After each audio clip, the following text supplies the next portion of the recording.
Bueno, paso a presentar al profesor Dr. Julio Balanta Melo. Él es odontólogo especialista en retención oral de la Escuela de Odontología de la Universidad del Valle, Colombia. Profesor de la misma escuela de odontología de la Universidad del Valle. Él es investigador visitante del Max Planck Weizmann Institute. Miembro activo de la DIADR, miembro del Instituto de Investigación en Ciencias Odontológicas de la Facultad de Odontología de la Universidad de Chile, candidato a doctor en Ciencias Odontológicas de la Universidad de Chile y profesor invitado en cursos de pre y posgrado de nuestra facultad, además de conferencista internacional y varias menciones y premios.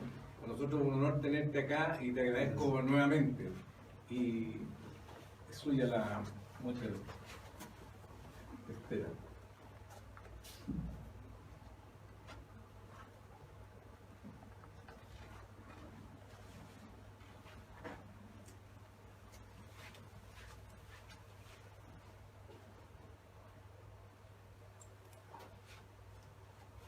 Estamos. Muchas gracias por la introducción, muy amable de su parte y buenas noches a todos. Bueno, pues bien, vamos a compartir un poco un pequeño trabajo que estoy adelantando desde el punto de vista de investigación. En este caso, la propuesta para el día de hoy es hablar sobre la plasticidad adaptativa del cóndilo mandibular, específicamente. Y lo que estamos viendo en este caso es lo que generalmente en clínica observamos con una radiografía panorámica, por ejemplo. Generalmente evaluamos este tipo de estructura desde el punto de vista un poco macro y en ocasiones obviamos algunos adelantos tecnológicos de los que disponemos hoy en día para hacer una evaluación un poco más profunda. Así que, por ejemplo, si nosotros observamos en este caso lo que es la estructura que nos permite ver una radiografía panorámica, podríamos hablar en general de la forma. Pero si miramos un poco más en profundidad, podemos observar que hay algunas características internas propias de lo que es un tejido óseo, que es lo que nos permite ver la radiología. Sin embargo, si cambiamos un poco la perspectiva, vamos a comprender que en el ser humano especialmente hay una serie de diferencias morfológicas que hoy por hoy nos preguntamos si tienen que ver o no con estados de salud y enfermedad. Entonces siempre la pregunta está sujeta a: ¿será que esta forma condilar es patológica o será que es natural? ¿Será que somos tan diferentes los unos de los otros que en ocasiones perdemos esa posibilidad de entender un proceso patológico en proceso? Como pueden observar en la parte de arriba tenemos diferentes formas condilares que podríamos sugerir en este caso de que son pertenecientes a pacientes sanos, sin problemas temporomandibulares, que en última es lo que aquí en la sociedad se trabaja. Entonces en ese sentido, si observamos a nivel interno vamos a ver unas estructuras. ¿Cómo conocen ustedes esas estructuras que se ven a nivel interno? ¿Qué nombre le dan? Trabéculas. Muy bien, trabéculas. Estamos viendo trabéculas en el tejido óseo. Y esas trabéculas tienen una disposición especial dependiendo, por ejemplo, de las fuerzas que se ejercen sobre el cóndilo, como puede pasar en otros huesos del cuerpo. Sin embargo, ¿qué hace especial este cóndilo? Que hace parte de la articulación temporomandibular. Y la articulación temporomandibular es única, es especialmente diseñada para generar ciertas actividades, entre ellas la masticación, la fonética. Y en el caso de nosotros los seres humanos, pues ha evolucionado pensando en ciertas actividades. Por ejemplo, nosotros todavía tenemos la capacidad de defendernos con una mordida, pero es algo natural en otras especies animales, en otros animales. Recordemos que somos también animales. Entonces, en ese sentido, nosotros tenemos vestigios todavía de ciertas actividades. Y como podemos ver en la gráfica, la articulación temporomandibular es un compósito de muchas estructuras, no solo del cóndilo mandibular. Entonces, ¿qué hace tan especial el cóndilo mandibular al final? Pues bien, pertenece a la mandíbula. Y lo más importante de la mandíbula es que es el único hueso en el cuerpo que tiene los 4 tejidos calcificados fundamentales que se encuentran en la naturaleza, que son hueso, cartílago, esmalte y dentina. Entonces, como pueden ver, es una estructura que se estudia a nivel de sistema en la evolución. Y se los explico desde el punto de vista de evolución porque realmente la mandíbula es la base para entender mucho de nuestro pasado. Y el por qué trabajamos con institutos como el Max Planck en Leipzig es porque precisamente entendiendo de dónde venimos, vamos a entender cómo podemos superar problemáticas. Hoy en día no sabemos cuándo iniciaron los desórdenes temporomandibulares. dientes. Lo mismo que la cabeza.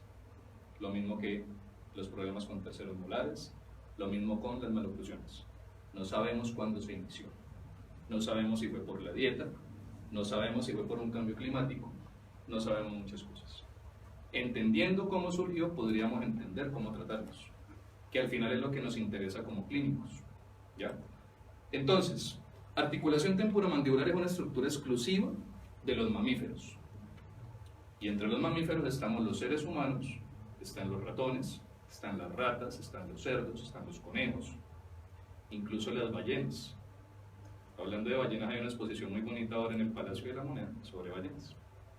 Entonces, ¿qué en común tenemos los mamíferos desde el punto de vista de articulación? Pues tenemos el cóndilo mandibular, tenemos un disco articular y tenemos una fosa mandibular en la base del cráneo. Eso rodeado por una cápsula, unos ligamentos que limitan los movimientos, y a eso le llamamos articulación temporomandibular. En general, es característica del aparato masticatorio, pero requiere del estímulo biomecánico de los músculos masticatorios. Hace un rato teníamos una discusión con alguno de los asistentes sobre oclusión. Yo le decía que no siempre el problema es la oclusión, y este es el caso. Desafortunadamente, y puede que rompa un poco paradigma con lo que en algunos casos ustedes manejan, pero la articulación temporomandibular, lo último que le interesa es la oclusión. ¿Cómo lo podemos entender? Con métodos experimentales. Hoy en día se ha desarrollado un modelo animal que no tiene dientes. Y la ausencia de dientes no impide la formación de articulación temporomandibular. Pero ¿qué sí impide la formación de la articulación? La ausencia o la poca o ninguna función de los músculos masticatorios. Entonces es una articulación que requiere el estímulo biomecánico. ¿Cuál es el problema? Cuando ese estímulo biomecánico excede o está por debajo de un umbral, que si algunos recuerdan la famosa ley de Wolff, hablaba de un tipo de estímulo, un umbral de estímulo que se necesitaba para que el hueso se mantuviera. Por encima se daña y por debajo se degrada. Entonces, este parece ser el caso, a pesar de que esté reevaluado. Cuando se habla de plasticidad adaptativa nos referimos a la capacidad que tiene una estructura una vez formada de adaptarse al estímulo externo. Y como estímulo externo conocemos en este caso la actividad de los músculos masticatorios y todas las funciones que tienen que ver con el sistema masticatorio. Pero algo importante que resalto siempre es la remodelación ósea como mecanismo de integración. Sin remodelación ósea no se pueden integrar los músculos masticatorios con los dientes, por ejemplo, porque el puente es la mandíbula y el puente es el maxilar. Cuando hablamos de tejido óseo podemos entender varias escalas del estudio del tejido óseo, que en últimas es mi campo de experiencia. Y en este sentido podemos ver al lado izquierdo de ustedes lo que podríamos llamar la macroanatomía, en la cual podemos entender una forma del cóndilo y podemos reconocer un hueso trabecular y un hueso cortical, por ejemplo, que se puede ver a simple vista. En la mitad estamos en el campo de la microestructura, en la cual ya requerimos del uso de microscopio, por ejemplo, o el uso de tomografías de alta resolución. Lo que vemos en la parte superior es el hueso cortical, en donde vemos también unos puntos rojos que son los osteocitos. Y en la parte inferior estamos viendo el hueso trabecular. Lo que la compañera sugirió como nombre de trabécula es eso. Esos son las trabéculas. Son redes de hueso que tienen una disposición especial dependiendo del estímulo biomecánico. De los dos, metabólicamente es mucho más activo el hueso trabecular. Pero nosotros siempre vemos la radiografía del macro. Siempre vemos la cortical, que es lo que tenemos a disposición. ¿Qué características tiene este hueso? Como pueden ver, entre las trabéculas hay un espacio. Las trabéculas como tal tienen un grosor. Entonces a ese grosor le vamos a llamar grosor trabecular y al espacio entre trabéculas, espacio intertrabecular. Y si vemos ese cuadro, si tomáramos todo el cuadro como un tejido, como un volumen completo, a eso le llamamos tejido, y de ese volumen, todo lo que es hueso, le vamos a llamar fracción de volumen óseo. Y esa es la forma en que podemos medir la microestructura. ¿Cuál sería un estado, por ejemplo, de osteoporosis? Cuando la trabécula se adelgaza tanto que se puede quebrar, o que pierde mineral óseo, que es lo que vemos al lado derecho. En el lado derecho estamos en la nanoestructura. Y lo que vemos en la parte superior son los cristales de fosfato de calcio, unidos a lo que vemos en la parte inferior, que es el colágeno. Entonces tenemos parte orgánica y parte inorgánica. Cuando nosotros vamos a hacer un DEXA, una densitometría ósea, lo que estamos midiendo es el fosfato cálcico, por ejemplo. Pero cuando nos toman mediciones en suero, lo que estamos midiendo son esos remanentes del colágeno. Los primeros significan formación y los segundos significan pérdida ósea. Entonces, como podemos ver, desde el punto de vista de biología ósea, podemos explorar muchas cosas. Ahora la pregunta es, ¿cómo estudiamos un cóndilo mandibular? Que es la parte más compleja. Para recordar un poco lo que estamos estudiando como estructura, tenemos algunos cortes de recuerdo solamente, de resumen, en el cual clásicamente nos muestran siempre el cóndilo mandibular de esta forma. Y olvidamos que existe la otra forma, que es la forma coronal. Y eso nos permite entender estructuras, por ejemplo, como el disco. Una forma del disco que siempre nos hablan de forma de corbatín, pues si lo vemos en otro plano cambia su composición estructural. Y eso nos lleva a entender muchas cosas importantes desde el punto de vista biomecánico. En general, ¿qué podemos tener en un cóndilo? Nosotros tenemos en general una cercanía con muchos músculos masticatorios, el más cercano al pterigoideo lateral o el pterigoideo externo. Discutía hace un rato de el origen del disco articular. Generalmente vemos en algunos libros que el origen del disco articular es un remanente, el cartílago de Meckel, por ejemplo. Pero pareciera que con los estudios hoy en día en animales de experimentación se está entendiendo que este disco articular es una especialización del músculo pterigoideo. Y son cosas que sabemos hace apenas 3 años. Entonces, es muy interesante empezar a entender el origen de todas estas estructuras para poder llevar a cabo ciertas intervenciones y saber cuáles son sus consecuencias. Por ejemplo, la zona retrolaminar, que recordemos tiene una parte superior que es bastante elástica, inervada, duele, y una parte inferior que es menos elástica y que ancla el disco a la parte posterior del cóndilo. Eso solo lo vemos en este corte. Pero, por ejemplo, ¿qué podemos entender también? Lo especial que tienen estas estructuras, el fibrocartílago.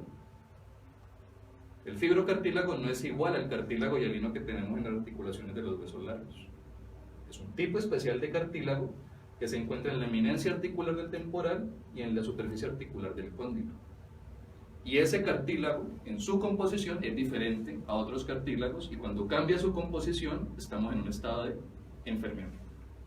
La pregunta es, ¿cómo se mide eso? ¿Cómo entendemos en un paciente, por ejemplo con osteoartritis, que la composición molecular aquí cambió? Eso no lo podemos hacer. El problema con el paciente, por ejemplo con osteoartritis, es que nos llega cuando tiene dolor. Cuando hay dolor, ya esto está muy degenerado. Entonces, ¿cómo podemos prevenir? Por eso, hoy por hoy, los modelos animales, por ejemplo de osteoartritis, de la articulación temporomandibular, permiten reconocer marcadores biomoleculares. Y creo que en julio hubo una charla con el compañero Gustavo Monasterio que habló sobre el tema. Y esa es la realidad hoy por hoy. ¿Cómo podemos anticiparnos a que el paciente llegue con dolor en un control de suero? Entonces, eso es lo que es especial ahora. Recordemos, por ejemplo, estructuras, vasos sanguíneos, músculos, nervios. Por ejemplo, miren la cercanía que tenemos con el ganglio del trigémino. Entonces es una estructura bastante delicada que está diseñada, por ejemplo, para quebrarse cuando hay un trauma. Cuando nos golpeamos en esta parte, está diseñada para que se quiebre. Si no se quiebra, rompemos la base del cráneo. Entonces tiene toda una composición biomecánica que la hace especial. Ahora bien, desde el punto de vista de inervación, también es importante recordar que hay una serie de nervios que participan de lo que es toda la sensibilidad, tanto mecánica como dolorosa, de la articulación, pero que están integrados especialmente a la cápsula. Como tal, la articulación en su composición interna no existe la vascularización ni la inervación, existe en sus alrededores. Entonces tenemos ramas como por ejemplo la temporal superficial, la rama maceterina, y tenemos el nervio auriculotemporal, que es este de aquí amarillo, que es el principal nervio que se encarga de todo lo que es la sensibilidad de la articulación. Pero algo importante por lo cual muestro estas gráficas, y es, observen el recorrido que hace el nervio. El nervio va por la zona medial y sale en la parte posterior de la articulación. Y ahí está el porqué de muchas intervenciones que hacemos, dónde ponemos la inyección, dónde ponemos la anestesia, dónde hacemos la palpación. Y eso tiene una serie de mecanosensores. Recordemos los corpúsculos de Ruffini y los de Pacini, que están regados aquí en la cápsula, y se encargan de esa sensación estática de la cápsula y de la articulación. Y además están los corpúsculos de Golgi, en todo lo que son los ligamentos estabilizadores, que protegen las extensiones de la articulación. Entonces, ¿será que un desorden temporomandibular tendrá que ver con una alteración de estos receptores? Posiblemente. ¿Será que tenemos el termostato dañado? Que a veces mordemos más de lo que debemos o abrimos más de lo que debemos sin control. Esas son preguntas que están así en el aire todavía. Y tenemos un cuarto tipo de receptores, que son los que más peligran y son los dolorosos, y por los cuales tenemos que atender al paciente. Recordemos que el dolor es tratable en principio, y después las demás evaluaciones. Entonces, en ese sentido, tenemos un pool de detalles anatómicos que nos permiten entender muchas de las intervenciones, incluso cuando hacemos un cambio en la oclusión, o cuando hacemos un tipo de manipulación, o cuando el paciente tiene un trauma. Ya de entrada, entendiendo la anatomía, podemos empezar a entender de repente dónde puede ser el problema, qué gatilla, otro problema. Y finalmente tenemos un poco lo que es la vascularización, que es importante entenderla porque de repente cuando hacemos intervenciones en la zona con punciones anestésicas, con inyecciones, pues miren que estamos cerca de plexos vasculares bastante grandes, como por ejemplo esta arteria. ¿Recuerden el nombre de esta arteria, que es la parte anterior? ¿O esta grandota? Esta es la carótida externa, y de aquí sale la rama masseterina, y de aquí sale la rama temporal, y esta es la rama transversa facial. Y entender eso nos puede llevar a evitar problemas infecciosos, por ejemplo. Recordemos que esa rama transversa facial se puede conectar con la angular y puede llegar al plexo cavernoso. Entonces, infecciones articulares tienen un alto contenido peligroso para el paciente, como una infección o un absceso a nivel del ápice del canino. Es así de compleja la zona anatómica. Entonces, en ese sentido, podríamos tener ante un dolor articular un compromiso de músculos, un compromiso vascular, un compromiso articular. ¿Cómo determinamos qué es qué? ¿Será que el paciente llega y nos dice es que me duele la carótida interna? No lo hace. O me duele el ligamento estilomandibular. No lo hace. Esa es la limitante que tenemos en este momento. Ahora bien, tenemos a nivel interno de la cápsula el disco articular. ¿Y qué es el disco articular? En últimas, es una composición de fibrocartílago. ¿Y qué característica tiene este fibrocartílago? Primero, que es avascular. No tiene inervación, por lo tanto no duele. Pero sí necesita, porque tiene algo de células, necesita nutrición. ¿Y cómo se logra esa nutrición? A través de la sinovial. ¿Y dónde está la sinovial? A menos que hayamos hecho disecciones en cadáver, imaginarse la sinovial en un diagrama es bastante complicado. Y más en un diagrama 2D, pero estas pequeñas protuberancias que ven en las esquinas, esas son las membranas sinoviales. Desafortunadamente, la única forma de que esas membranas sinoviales funcionen es que la articulación se mueva. Si la articulación no se mueve, no se exprime, no hay lubricación, no hay nutrición. Entonces caemos en ese problema. Preguntémonos entonces en un paciente posquirúrgico cuando hacemos cerclaje y lo tenemos 3 meses cerclado. No sé si aquí le llaman cerclaje, en Colombia lo llamamos así. Es fijación intermaxilar, que me tocó hacer muchas en el hospital universitario. Entonces uno las hace y a veces no piensa en la consecuencia que eso tiene a nivel articular.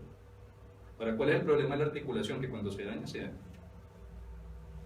Así existen hoy en día propuestas de regeneración, difícil todavía. Entonces, en ese sentido, recordemos que la composición orgánica de ese disco, al igual que el fibrocartílago, tiene su base en proteoglicanos y tiene su base en colágeno. El colágeno sigue siendo la molécula orgánica principal del hueso, y en este caso del cartílago, y estamos hablando de colágeno tipo 1. El cartílago hialino predominantemente tiene cartílago tipo 2, eso es lo que hace el fibrocartílago diferente. El colágeno tipo 1 y la capacidad de absorción de fuerzas. Pero de forma muy interesante observen el diagrama del disco desde otra vista y observen cómo la disposición de las fibras internas del disco dicta la capacidad que tiene de adaptarse a las diferentes fuerzas y las diferentes direcciones. O sea que el disco no es esto, no es este corbatín. Es un complejo biomecánico bastante inteligente, bastante moldeado. Entonces, cuando el disco se daña, ¿quién lo reemplaza? Ese es el problema. ¿Ustedes han tenido pacientes sin disco articular? ¿Funcionan los pacientes? Claro, porque tenemos la capacidad de adaptarnos. Eso es lo que nos ha hecho quedarnos en shock por décadas, porque es que los pacientes funcionan. Entonces, como nos funcionan, no hemos avanzado mucho. Ese es el problema. Bueno, histológicamente hablando, ¿qué es el fibrocartílago articular? Es una serie de capas que contienen diversos tipos de células y diversos niveles de contenido orgánico e inorgánico. Especialmente en la gráfica que pueden ver a su derecha están las capas de la A a la D, y la capa E es donde yo trabajo, en el hueso subcondral. ¿Por qué trabajo en el hueso subcondral? Porque enfermedades como la osteoartritis de la articulación temporomandibular hoy en día todavía se debate su origen, y yo me enfoco en el problema a nivel del hueso subcondral, porque pareciera que ahí empieza el problema, y después degrada el cartílago. Ahora, ¿qué hace difícil entender el diagnóstico? Pues bien, nosotros tenemos un hueso subcondral, como lo ven aquí en el diagrama, y recordemos que en el hueso se puede medir el contenido inorgánico, fosfato de calcio, o el contenido mineral, que es lo que se utiliza en ocasiones para diagnosticar osteoporosis. El problema es que tener alto contenido mineral puede ser malo, porque una de las respuestas degenerativas iniciales es generar un incremento en la cantidad de mineral inorgánico, que es lo que podríamos llamar como una especie de petrosis. Entonces, a diferencia de una osteoporosis, encontrar aquí una alta cantidad de contenido inorgánico puede ser indicio de un problema, y no algo bueno. Pero en general, ¿qué podemos ver en el fibrocartílago? Podemos ver una capa articular, que es la primera, y la característica histológica de esta capa articular es que sus fibras de colágeno son paralelas a la superficie. Y eso es lo que hace que, de alguna forma, esté diseñada para recibir cargas mecánicas. La siguiente capa se le llama capa proliferativa, que es la capa B, donde están los condrocitos en proliferación. Y la tercera capa se conoce como capa hipertrófica. Es la clásica distribución en línea de monedas que podemos ver de condrocitos hipertróficos. Y finalmente tenemos una zona de calcificación, que es una zona de separación entre el cartílago y el hueso subcondral. Ahí histológicamente uno puede ver incluso una línea de separación. ¿Por qué les explico esto? Porque si tenemos la oportunidad en algún momento de tener una biopsia de un paciente o de un cadáver post-mortem, podemos entender si esta articulación tenía una calidad, tenía una patología, y poder entender que eso es lo que nos está faltando en este momento. Entonces, en ese sentido, digamos que clasificación de estas capas hay muchas, no es la única, y pueden encontrar en el libro otros nombres. Sin embargo, esta es la más general, y viene de un libro que surgió hace poco, hace menos de un año, en el área, solo articulación temporomandibular. Pero como sea que la llamen, las características celulares son esas. ¿Y cuál es la importancia de entender el cóndilo como tal? Pues bien, aquí lo que tienen es el caso de 9 niñas japonesas que fueron seguidas en el tiempo. Es un individuo diferente cada cuadro. Y lo que se hizo fue el seguimiento de su crecimiento condilar. Entonces, si yo les preguntara si creen o consideran que el cóndilo en una población sana crece hacia la misma zona, ¿ustedes qué dirían? ¿Sí o no? Para todos los individuos. No. Sí. La respuesta es no. Porque como podemos ver, tenemos 9 individuos sanos del mismo sexo, todos son mujeres, pero el crecimiento condilar se dio en varias direcciones, y eso es lo que hace el cóndilo mandibular especial y hoy en día impredecible, porque aquí podemos ver los 9 pacientes y las direcciones en las cuales creció. ¿Tendrá esto una implicación a nivel de la oclusión? Sí, claramente sí. ¿Tendrá una implicación en la relación intermaxilar? También, porque como podemos ver en el recuadro del lado derecho, si el cóndilo crece en este sentido, ustedes podrán observar que la mandíbula tiene un cambio protrusivo y hacia arriba, diferente a si el cóndilo crece en esta dirección, en la cual la mandíbula va a tener un crecimiento, tal vez también protrusivo, pero en este caso hacia abajo. Y eso que estamos hablando de un solo componente. Ahora, ¿por qué muestro este diagrama? Desafortunadamente, a veces cuando se estudia el cóndilo mandibular, se nos olvida que está rodeado de muchas cosas. Por eso les mostré los cortes y los diagramas anteriores. porque tenemos una fosa mandibular, tenemos unas paredes, y lo que sea que afecte ese cóndilo, recordemos que en el cuerpo no hay espacios vacíos, no hay espacios libres, todo se llena con algo. Entonces el cóndilo, si crece hacia un lado es por algo, o creció un músculo, se inflamó un vaso, lo que sea, pero no es al azar. Este crecimiento se dio por algo, pero todos son pacientes sanos. Entonces, difícilmente como seres humanos podemos decir que en una población sana como nosotros, todos vamos a tener un mismo crecimiento condilar, por ejemplo. Ahí está la respuesta del por qué hoy por hoy se utilizan los modelos animales. Porque yo puedo tener 10 ratones, 20 ratones o 30 ratones, todos clones, todos iguales, comiendo lo mismo, la misma temperatura, en la misma casa, bajo las mismas condiciones, para estudiar un fenómeno, no para decir que lo que le pase al ratón le pasa al ser humano. Yo estoy estudiando un fenómeno, diferente a hacer un estudio con humanos. Si yo tengo 30 pacientes, de los 30 me llegarán 20 el primer mes, luego 15 el segundo mes. Y además, ¿quién controla que un paciente tenga un problema sistémico sin controlar? ¿Quién controla que el paciente efectivamente no tome café, o no fume, o no se cepille? De ahí la importancia de entender la pregunta de investigación. Con la pregunta de investigación podemos hacer un buen diseño experimental. Y en estos casos en los cuales nos preguntamos cosas muy puntuales desde el punto de vista de cambios celulares y moleculares, necesitamos algo que podamos manipular, obtener muestras y realizar controles experimentales. Y desafortunadamente hoy en día no lo tenemos en el celular. Esto es un ejemplo, 2015, con el descubrimiento de la proteína fluorescente, recuerden la de las algas que se ve de color verde, pues hoy en día tenemos a disposición ratones transgénicos que expresan selectivamente este tipo de proteínas y lo podemos hacer de muchos colores. Y este es un ejemplo perfecto, este es el cóndilo de unos ratones que precisamente fueron diseñados genéticamente para que en cada célula, en cada condrocito diferente tuvieran un color diferente. Esto es una alternativa a la histología. ¿Y qué podemos ver en el lado de allá? Lo que podemos ver es el antiguo concepto que teníamos, en el cual la zona hipertrófica, recuerden la zona hipertrófica que les mostré anteriormente, esos condrocitos se hipertrofiaban y se iban a apoptosis o muerte celular. ¿Y de dónde salía el hueso? Como muchas de las explicaciones que tenemos en odontología. Aparecía ahí. Pues con este diseño experimental se encontró que una alta tasa de los osteoblastos y osteocitos precisamente vienen de los condrocitos. Y es el nuevo concepto que se tiene hoy en día de lo que es crecimiento del cóndilo. ¿Y por qué les digo esto? Porque los condrocitos son células que necesitan del estímulo mecánico. Por lo tanto, si yo les dijera con esto, si una articulación se queda quieta, el condrocito se estimula.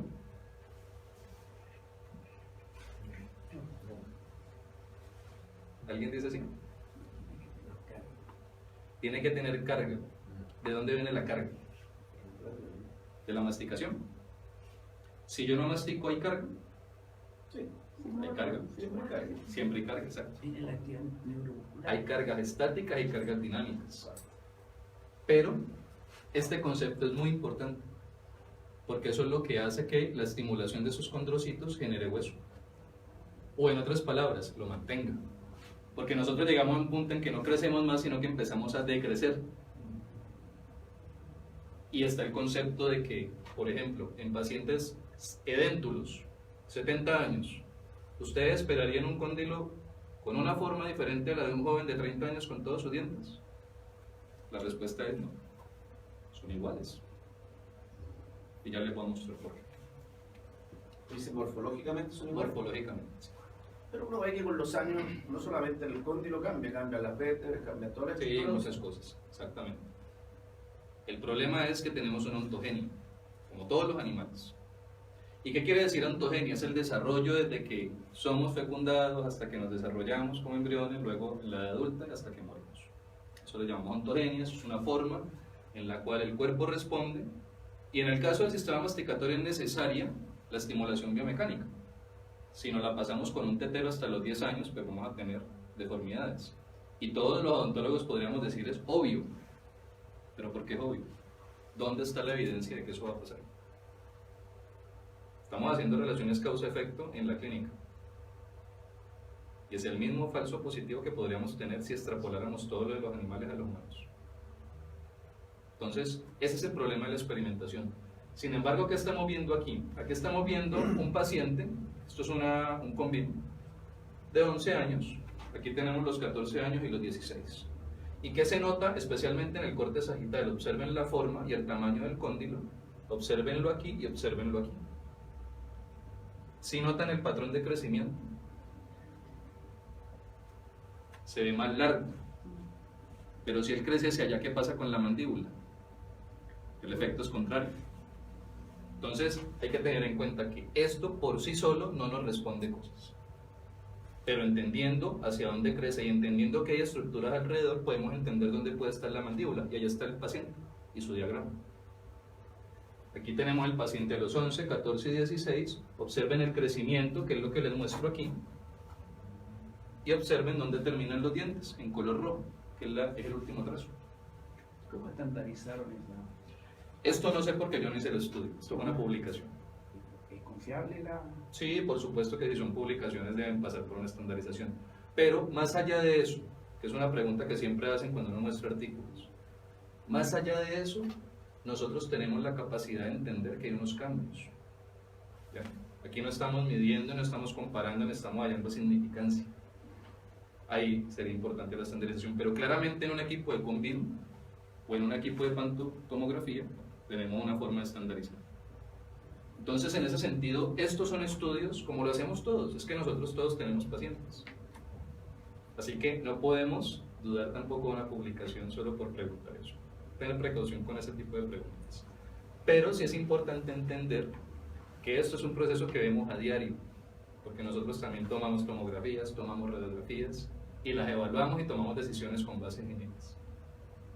Entonces, como si nos preguntáramos, ¿será que el equipo que usaron donde enviamos el paciente funciona? ¿Será que está calibrado? Esas son preguntas a priori. Entonces, ¿por qué les muestro esto? Porque esto sí es un problema real. Y es qué pasa cuando tenemos una pérdida de una estructura durante el proceso de formación. Y es lo que se ve aquí. Aquí vemos un paciente que tuvo un desarrollo normal y allá tenemos un paciente que tuvo una fractura condilar. Y dependiendo del nivel de la fractura condilar, ¿se trata o no se trata? ¿O siempre se trata de la fractura condilar? Buscar un cóndilo fracturado es como buscar una aguja en un pájaro. Entendiendo todas las conexiones que tiene con ligamentos, músculos. Pero ¿por qué muestro eso y por qué muestro esto? Observen que de los 5 años a los 13 años hubo un desarrollo de lo que fue la eminencia. Allá no hubo desarrollo de la eminencia, porque no hubo cóndilo que la estimulara. Y ya no creció. Entonces, como pueden ver, es un sistema bastante complejo. Y el paciente allá puede estar funcionando, como nos funcionan los pacientes sin disco, como nos funcionan los pacientes con fracturas. Y eso es lo que nos hace de repente estar tranquilos, y no deberíamos. Porque si el paciente funciona, nosotros estamos relax. Ahora, ¿cuál es la importancia de la morfología y la microestructura y por qué se las propongo? Estudiar la morfología en 3 dimensiones hoy por hoy nos da herramientas que nos permiten entender fenómenos que de repente en una radiografía 2D no vamos a entender. Y esto gira en torno también a predicción, esto gira en torno también a seguimiento del paciente. Y lo que estamos viendo en este lado izquierdo de ustedes es básicamente una propuesta experimental en la cual se toman 12 pacientes normales y 12 pacientes con osteoartritis. Y a esos pacientes se les hace una tomografía y se les hace una reconstrucción tridimensional de lo que son sus mandíbulas, sus cráneos. Y lo que vemos aquí en el color blanco es el estado inicial de los pacientes que tenían osteoartritis, un ejemplo de un paciente. Y lo que vemos en color azul es una tomografía inmediatamente después de que le retiran el plano que utilizaban postquirúrgico. Después lo hacen a 1 año y después lo hacen a 6 años. Aquí sí tienen que estandarizar. Tienen que estandarizar, ¿por qué? Porque lo que hacen con este método es superponer el volumen tridimensional. ¿Por qué lo superponen? Porque es la única forma de entender en qué zona hubo remodelación ósea a favor de la posición y en qué zona hubo resorción, por ejemplo. Y eso es lo que se nota aquí. En color azul lo que pueden ver son las zonas donde hubo resorción ósea y en la color rojo donde hubo aposición ósea. Esto es una técnica que no disponíamos hace algunos años. Y esto nos permite entender cómo evoluciona el paciente y cómo el cóndilo, observen, cambia después de una cirugía. Observen esta mordida abierta que tenía el paciente inicialmente. El paciente fue operado, probablemente el cóndilo había crecido hacia un punto o se había degenerado hacia otro. Eso es lo que no entendemos todavía y tenemos que estudiar a profundidad. Pero en últimas, la mala oclusión fue generada por el cóndilo. O sea que en este caso no hacemos ortodoncia. Hay que tratar el cóndilo. Pero cuando se trata del cóndilo hay toda una remodelación mandibular. Y esa remodelación mandibular obedece a esa plasticidad adaptativa que tiene el cóndilo mandibular para adaptarse a la nueva oclusión. Porque esta oclusión no es igual a esta. Ni es igual a esta, ni es igual a la de allá. Entonces, en el lado de allá, en el lado derecho, lo que estamos observando es el comparativo entre pacientes controles y pacientes con osteoartritis. Y en general, yo podría decir, sí, es obvio que el paciente con osteoartritis, esto es una reconstrucción promedio de los 12 pacientes, sí, el cóndilo con osteoartritis es más chiquito. Y todo el mundo, en el mundo clínico, diría, sí, es obvio, pero ¿dónde está la evidencia? Aquí está la evidencia. Aquí se está demostrando. No estamos suponiendo que uno degeneración y sea chiquito. Y la otra pregunta es, ¿en qué zona se pierde hueso? Porque no es necesariamente decir el cóndilo es más pequeño. ¿Dónde es más pequeño y por qué? Y lo que se encuentra con esta serie de experimentos y superposiciones es que los polos lateral y medial son los que se pierden. No necesariamente el polo superior. Y esto tiene implicaciones gravísimas en oclusión. ¿Será esto una representación de todos los pacientes con osteoartritis? No, son 12 pacientes. Esa es la limitación que tenemos hoy, el N. Pero este tipo de estudios son necesarios para proponer nuevas estrategias.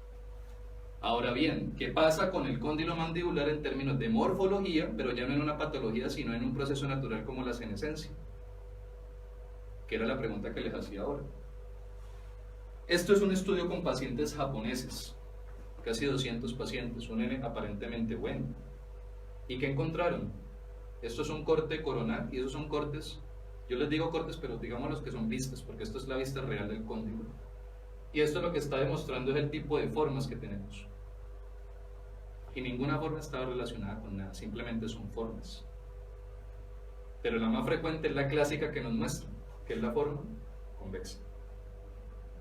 Y el problema es que decimos que los que tienen forma irregular o plana están en enfermedad.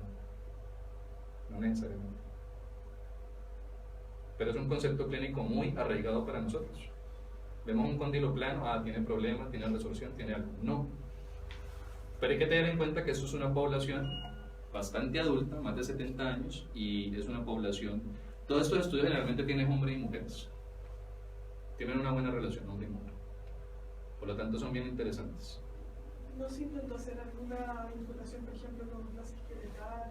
Nada. Esos son los problemas que tenemos en clínica, que tenemos a veces tanta información y publicamos solo un pedacito. Pero claro, uno le puede escribir siempre al autor. Entonces yo a veces le escribo al autor y les digo, mira, ¿será que hay algo más? En noviembre que estemos con la profesora Sonia, van a ver cómo algunos estudios se quedaron cortos y uno le pregunta al autor y sale más información de lo publicado. Pero en general, histológicamente sí se encontró algo interesante, y es, en estos pacientes con forma convexa, lo que tenemos es una capa de fibrocartílago, pero tenemos algunas zonas de resorción naturales en el proceso de senescencia. Son naturales, no son patológicas. Tenemos una cantidad de condrocitos, esto es tulidina azul y esto es hematoxilina ósea. Pero en aquellos pacientes que tenían esta forma interesante que es como una pirámide, curiosamente tenían muchos condrocitos en esa punta piramidal y poco en el resto. Y en los pacientes que tenían el cóndilo plano, curiosamente no encontraron casi condrocitos. La pregunta es, ¿será la cantidad de condrocitos un indicador de salud o enfermedad en el cóndilo? Porque parece que aquí no. Parece que son formas que encontramos. Pero la otra pregunta es, de estos pacientes, ¿quién estará más fácilmente adaptado a un cambio a las fuerzas biomecánicas? ¿Aquellos que tienen células activas que pueden reparar el cartílago o aquellos que no lo tienen? Y aquí viene la discusión de este tipo de estudios, porque curiosamente se correlacionan mucho con lo que se encontró en desórdenes temporomandibulares, ahora que está en boga lo del estudio de Bopler. ¿Qué se encontró en general? ¿Qué vamos a encontrar en todos los estudios? Que la relación desorden temporomandibular hombre-mujer va de 1 a 2. 2 veces más frecuente en mujeres. Pues curiosamente en este tipo de estudios que se encontró, el cóndilo de la mujer es más pequeño que el del hombre. Pero además tienden a tener esta morfología, la de la mitad. Lo que responde tal vez porque más frecuentemente el cóndilo de la mujer puede estar siendo sujeto de daño. Y es solo una sugerencia, repito, esto no es para nada representativo, pero empiezan a dejar como esas pistas la evidencia para entender cómo podemos abordar esta situación. Porque normalmente aquí nos decimos en la clínica es que la mujer es hiperlaxa y todos esos detalles, pero no está la evidencia. Asumimos que esto es buena evidencia, pero esto es post-mortem, pacientes muy adultos. Ahora, si comparamos en este caso que es en un estudio de Alemania en Colonia, morfología de adultos mayores a 60 años versus jóvenes de aproximadamente 20 años, ¿qué se encontró? Que el volumen no tiene nada que ver con la edad. El volumen era más o menos similar. Entonces, ¿será que tiene que ver con los dientes? No. Al menos en este estudio, no. Porque además de ver el volumen, lo que hicieron fue comparar con el sexo, hombre o mujer, compararon con el lado, derecho-izquierdo, y compararon con un indicador que es el de Aigner, que habla de cuántos dientes se perdieron atrás. Aquí se hicieron una correlación con la cantidad de dientes que habían perdido, que iban de 0 dientes perdidos a más de 4 dientes posteriores. Igualmente el cóndilo no cambió en volumen. Esto sugiere que la oclusión puede ser no necesariamente un factor que radicó el problema, con toda razón, pero sí el músculo. Pero cuando el músculo se paraliza o hiperreacción, hay problemas. ¿Qué tiene que ver con el sexo? Lo mismo, volúmenes más pequeños en las mujeres. Y uno podría decir, es obvio, pero ¿dónde está la evidencia? Y casualmente podrán haber mujeres con el cóndilo más grande que otros hombres, pero estamos hablando de una población grande, casi representativa de una población X. Ahora bien, ¿por qué hablo del lado derecho y izquierdo? Porque casualmente el lado derecho fue más grande siempre, en general, al final, en la estadística. ¿Qué sugiere eso? Tal vez un lado predominante de masticación. Podríamos pensar que la masticación genera estímulo biomecánico que podría hacer que el cóndilo crezca, o sea más grande de un lado que del otro. Primero, somos asimétricos, primer punto. Segundo punto, si yo soy derecho, yo tengo más masa muscular en la mano derecha que en la izquierda. Lo mismo parece estar pasando con respecto al volumen del cóndilo. Así que, ¿será que el cóndilo se puede activar y puede crecer más? La respuesta es sí, y se los voy a demostrar con estudios en animales, que a veces no nos gustan, pero es la evidencia que tenemos en experimentos controlados. Pero antes de eso, les muestro esto, que es microestructura. Ya vimos lo que es macro, lo que es morfología, vimos lo que es volumen. Ahora, ¿qué pasa con la microestructura? Lo mismo, volvemos. Post-mortem. Este estudio es en Estados Unidos, y lo que comparan es senescencia, sexo y microestructura. Y esta foto la pongo porque es un proceso similar al que nosotros hacemos para evaluar microestructura en el cóndilo mandibular. Pero en general, ¿qué se encontró aquí? Todas las zonas rojas quieren decir que hay más en el hombre. Y la zona amarilla quiere decir que hay menos en el hombre, lo que significa que hay más en la mujer. Entonces, a pesar de que en general el volumen del cóndilo femenino es más pequeño en su polo lateral y medial, pero es más grande en su zona más alta. ¿Recuerdan el estudio anterior donde les mostraba la forma como piramidal? ¿Y qué tal que esto sea una prueba de la prevalencia más alta de desórdenes temporomandibulares en mujeres? Y esto es un estudio de 2014. Y estos estudios apenas están saliendo. Porque una cosa es entender la radiografía, otra cosa es entender la tridimensionalidad del problema. Y esto apenas lo estamos viendo. Entonces, si hay diferencias morfológicas que podrían sugerir una prevalencia, no lo sabemos, es una sugerencia. Pero es una sugerencia que vale la pena preguntarse y evaluar. Y todo lo que están viendo allá son parámetros de microestructura, que giran en torno a decir, sí, hay más volumen hueso, hay más trabecular thickness, hay menor espacio entre las trabéculas, pareciera que el hombre es más robusto, y muchos dirían es obvio, pero es que esta es la evidencia que lo dice. Pero ojo, al final se encontró que la mujer tiene una mayor cantidad de contenido inorgánico. Y yo les comentaba que no necesariamente eso era bueno. Podría ser una sugerencia de procesos más propensos a la patología que a la salud. No se sabe, pero está la evidencia de que está allí el dato. Y hay que profundizar en el tema. La radiografía panorámica nos puede servir para evaluar la estructura también a nivel micro, como este caso, que es un protocolo bien bonito. Este artículo es reciente, 2017, y lo que toman es un área de interés, hacen un proceso de la radiografía, y les muestro esta secuencia porque es algo muy similar a lo que yo trabajo. Es básicamente convertir los datos de escala de grises, que nos puede dar una tomografía o una radiografía, en una información que al final redunda en números y estructura. En este caso es la dimensión fractal. Y la dimensión fractal lo que nos está diciendo es cuántas estructuras están conectadas. Cuanto menos estructuras conectadas, más degeneración ósea. Y eso es precisamente lo que se encontró aquí. En aquellos pacientes que tenían problemas articulares tipo degenerativo, esta dimensión fractal era menor. Y esa es una forma de medir. Esto es una forma en la cual nos salimos de yo creo que, o yo sugiero que, o mi experiencia me dicta que. Esto es una forma objetiva de medir un fenómeno y ponerlo en números, y ponerlo en estadística, y decir si hay un cambio o no. Que no necesariamente el que sea significativo en estadística es significativo biológicamente, para eso necesitamos a los clínicos. Hace falta un clínico también que lo interprete, pero al final estamos evidenciando que hay cambios microestructurales y macroestructurales en patología, hay diferencias de género, hay diferencias potenciales en senescencia, pero no necesariamente es lo que veníamos creyendo, que un paciente con 70 años sin dientes tenía un cóndilo totalmente dañado. Y eso es algo muy frecuentemente en la clínica, se escucha mucho. Ahora, si me preguntan, se cumplieron ya los 45, 5 minutos más, si me preguntan desde el punto de vista de clínica, ¿qué hay? Está esta revisión sistemática que es relativamente nueva, y ojo que aquí está Frank Lobeso, que es una autoridad en bruxismo del sueño a nivel mundial. Hace parte del grupo de los que estudian con Daniel Manfredini, entre otros. Y ellos hicieron una revisión sistemática en la cual se preguntaron cuál es el efecto de la carga mecánica en la actividad metabólica de las células de la articulación temporomandibular. ¿Y qué encontraron después?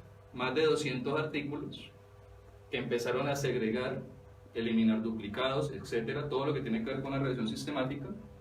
Y curiosamente, ¿qué se encontraron? Al final, estudios in vivo y estudios in vitro. Y todos los estudios in vivo giraban en torno a una carga funcional, por ejemplo, con la dieta, y una carga forzada, experimentalmente. Ningún estudio en humanos.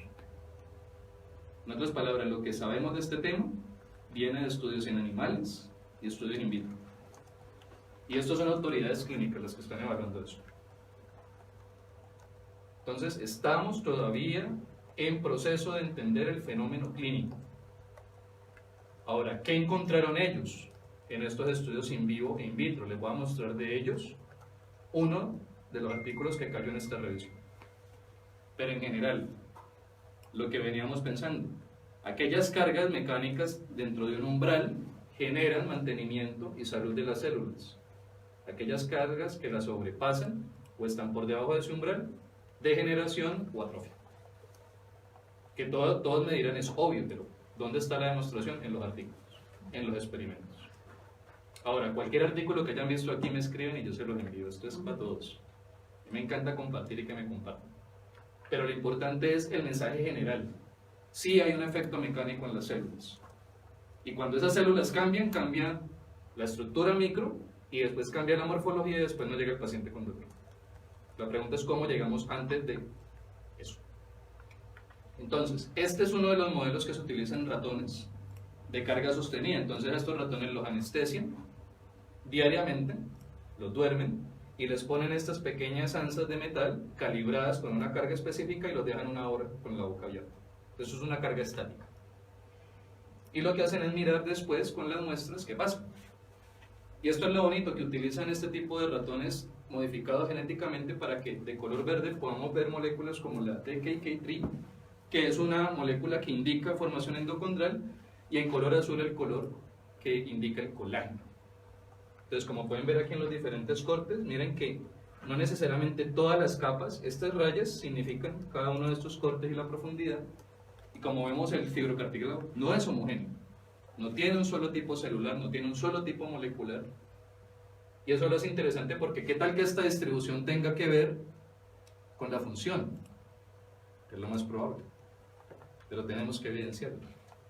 Entonces al final lo que obtuvieron fue eso, en varias capas, diferentes expresiones e hicieron este diagrama, que no es el mismo diagrama que les mostré al principio de capa proliferativa, capa hipertrófica, no es lo mismo, esto es un mapa molecular. Y cuando este mapa molecular cambia, podemos tener procesos patológicos. Y ahí es donde tenemos que llegar a identificarlos.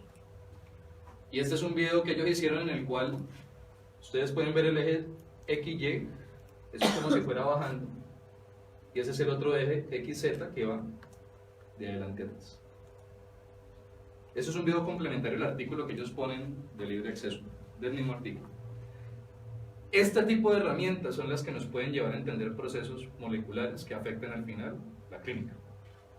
De ahí la importancia de estudios experimentales bien controlados. Y al final, ¿qué se encontró aquí? Observen, el lado o los animales cargados, al final se encontró que esta marcación del DKK3, que es un indicador de formación endocondral, enfoquémonos al final, este es el control no cargado, miren cómo se incrementa la marcación de esa molécula con la carga. ¿Qué quiere decir? Que se está estimulando la formación del cóndilo. ¿Qué quiere decir? Que el cóndilo se puede activar, porque estos ratones están siendo activados. Esto, EDU, es un indicador de proliferación celular. Entonces, estamos evidenciando en varias etapas lo que pasa. Tal vez la gráfica no ayuda mucho, pero aquí hay un incremento. Y tienen la estadística. No la puse porque me pareció más interesante la gráfica. Pero la barra de estadística muestra ese cambio significativo. Y esto que es azul de tulidina, lo que está mostrando es la cantidad de proteoglicano, que es la parte orgánica del cartílago, junto con el colágeno que ya lo vimos. ¿Y que se observa al final en el lado o en los animales cargados? Todo este incremento de proteoglicano. Fueron solamente 5 días. Claro, el metabolismo de un ratón es muy diferente al metabolismo de un ser humano. Pero esto es un experimento en el tiempo, pequeño, controlado, y que nos está diciendo que la articulación temporomandibular efectivamente responde a las cargas mecánicas. Y el día de hoy es compresión. Después hablaremos de lo contrario, no es el tema de hoy. Al final, esto es lo que les decía, hay barras de cuantificación en la cual se pueden observar los números, las diferencias significativas, pero vaya que el cambio cualitativo ya por sí solo habla. Ahora sí, obvio todo acompañado con su estadística y su evaluación, pero al final el resultado es que se carga, efectivamente. Y esa foto inicial es de este artículo realmente de Code, y el artículo era de Utreja, pero Utreja es coautor de este artículo. Solo que uno alcanzó a entrar en la revisión sistemática y este no. Pero al final es lo mismo, observen lo bonito. DKK3, colágeno, colágeno, y así se pueden entender procesos metabólicos interesantes. Lo bueno es que en este artículo, que básicamente utiliza el mismo modelo, ya lo que hicieron fue tomar mediciones de la mandíbula. ¿Y que encontraron? Que no solo el cóndilo en la parte de su fibrocartílago cambia, sino que el cóndilo en su ancho crece, en su largo crece, y la mandíbula en su largo crece. Y eso tiene implicaciones directas en la clínica, porque estamos hablando de que en un individuo adulto entonces podríamos activar todos estos procesos y podríamos redirigir el crecimiento mandíbular. Esto es TRAP, esto es una tinción que muestra los osteoclastos, los que realizan resorción ósea y los que estimulan la remodelación, porque cuando hay resorción hay estímulo de aposición ósea, y lo que se ve en este lado, que es el lado cargado, es un incremento en estos puntitos amarillos, que quieren decir actividad de TRAP comparado con el lado control. Entonces, observen cómo en un experimento controlado yo puedo hablar de control y puedo decir el estímulo que yo aplico genera algo y si no lo aplico no lo genera. Esa es la importancia de un diseño experimental adecuado. Esto es fosfatasa alcalina, observen lo mismo, miren células más rojas, y esto es marcación de fosfatasa, ¿qué quiere decir? Formación ósea. Entonces hay una activa remodelación ósea con esta carga estática. Y finalmente lo mismo, tenemos proteoglicanos, y aquí está la cuantificación de ese experimento, en la cual se observa que el lado cargado, que en este caso es el lado rojo se ve más pequeño aquí, porque lo que están midiendo aquí es la distancia, lo que se entiende a la inversa como el crecimiento del fruto agrícola. Por eso ponen este diagrama aquí para explicar, para que uno no se asuste. Pero en general, ¿qué quiere decir esto? Que se puede activar el cóndilo, se puede activar el fibrocartílago y se puede activar el crecimiento del fruto. Esto era lo que les quería mostrar el día de hoy. Evidencia preclínica y evidencia clínica, y demostrar que al final nos queda demasiado trabajo por delante. Esto es parte de las autoridades que están, digamos, a cargo de todo lo que estamos trabajando actualmente. Yo vengo de la Universidad del Valle, que es de Colombia, donde soy profesor de odontología, y estoy vinculado a la Facultad de Odontología de la U de Chile, en donde soy estudiante de doctorado. Tengo beca CONICYT y beca estatal de Colombia a través de la universidad, y hemos tenido una colaboración bastante intensa a través del laboratorio de la profesora Sonia Bubini, que es el laboratorio de comunicación músculo-hueso, con el Instituto Max Planck y con otros laboratorios a nivel de la Universidad de Chile. Así que este es mi correo electrónico, es el correo más estable que les puedo dejar, siempre funciona, y como les decía anteriormente, lo que quieran compartir o lo que quieran preguntar o lo que quieran debatir, siempre contento de hacerlo en el ámbito académico. Así que, y cualquier duda que tengan que no se pueda resolver hoy, o cualquier artículo que deseen, totalmente disponible para enviárselos. Y al final, muchas gracias por su presencia.